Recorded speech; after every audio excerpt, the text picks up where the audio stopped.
la temperatura promedio sube solamente durante 2 meses y no 3, y aunque no se llame fenómeno del Niño, igual significa que va a haber consecuencias de lluvias, inundaciones. ¿Esto es correcto? Sí, se llame o no Niño, lo que sí sabíamos desde hace más o menos 6 meses, tal vez hasta un año, es que entramos en un periodo húmedo y por lo tanto se iban a presentar problemas. Más bien sorprendió a todos el que la sequía se prolongase en el norte del país más de lo previsto, ¿no? Y entonces eso sí fue una alteración extraña, que hemos estado hasta hace un mes con sequía y ahora sí está lloviendo. Y un ejemplo de cómo no se puede manejar adecuadamente esto con certeza es que todas las represas estaban llenas de agua. Y entonces cuando hace unos días los pobladores de Chosica empezaron a correr en pánico porque decían que se estaba desbordando la represa de Huinco, lo que estaba pasando es que simplemente le están sacando algo de agua porque ya estaba al límite desde antes de empezar la lluvia, porque pensaban que se venía una sequía. Esto mismo ha pasado en todas las represas del país y refleja esta incertidumbre. Esta incertidumbre que no solamente es por el fenómeno del Niño, sino por el fenómeno del Niño combinado con el cambio climático. Hay conciencia de que esta es la relación principal. ¿Cómo así? ¿Cuál es? Antes podíamos suponer que el Niño siempre existió y podíamos más o menos saber hacia dónde iba el niño, cómo iba a ser su comportamiento. Simplemente era un tema de conocer más y profundizar en la historia. Pero los comportamientos en las últimas 2 décadas del niño han sido distintos al comportamiento de las décadas anteriores. Y eso sí se supone que es producto del cambio climático. Pero, como vuelvo a insistir, más allá del reconocimiento del niño, si estamos frente a un periodo húmedo, se sabía que ya los periodos secos en el país está llegando a su fin, había que tomar medidas, ¿no?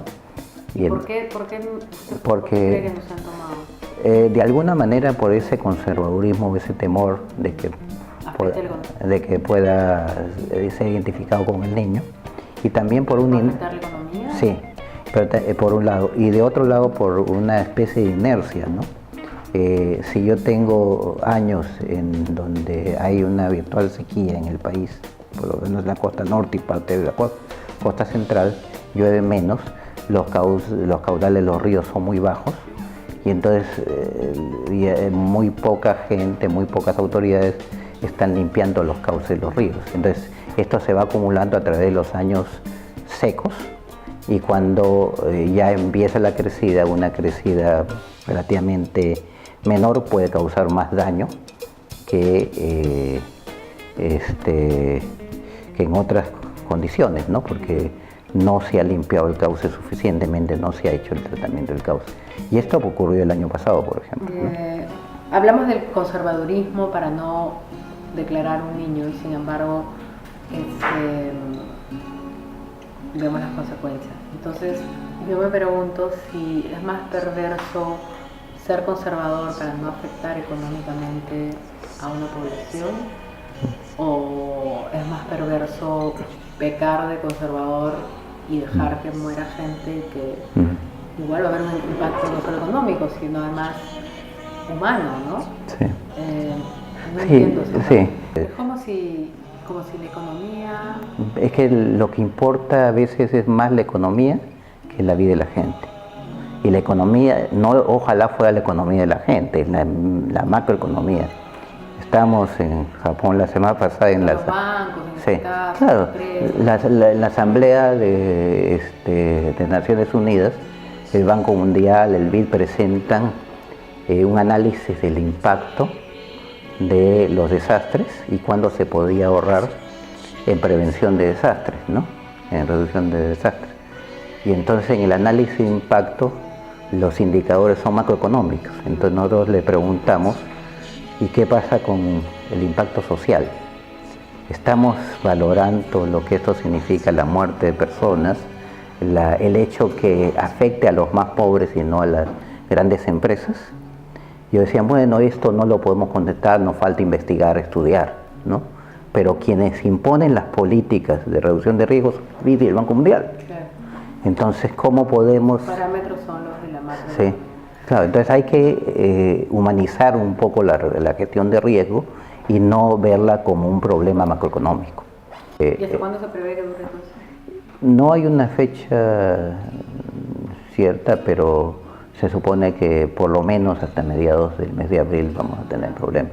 Los pronósticos más inmediatos hablan de los próximos 3 días de mayores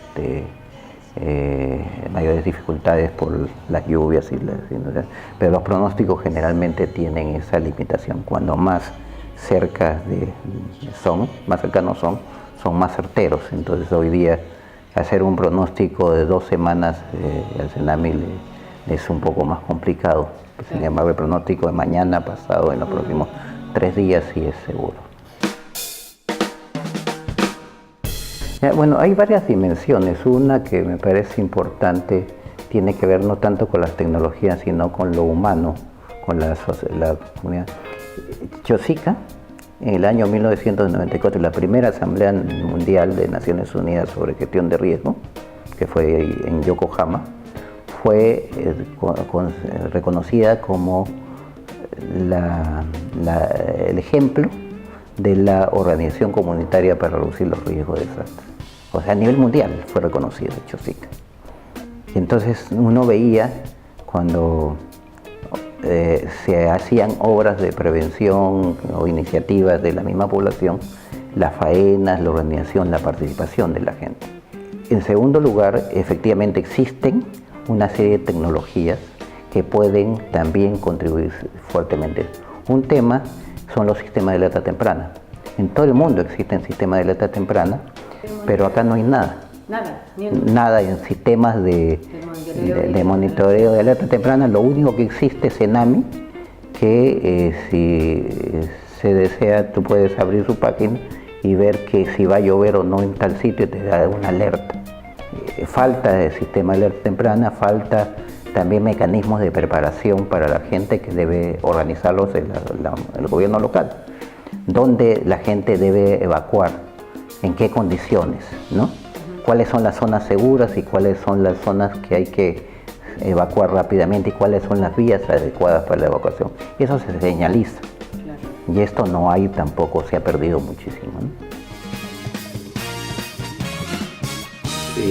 Bueno, los pronósticos son de que vamos a tener todavía el calentamiento del mar por lo menos un par de semanas más, y por lo tanto la posibilidad de huecos e inundaciones tenderá a darse, y sobre todo, de acuerdo a los pronósticos de las instituciones, estos se tenderán a desplazar del centro hacia el norte del país. Ya de por sí ya han empezado algunos problemas de inundaciones en el norte, ¿no? Creo que hay que cambiar el modelo. La población tiene derecho a su seguridad y no es un favor de las autoridades o de las instituciones el darle esto.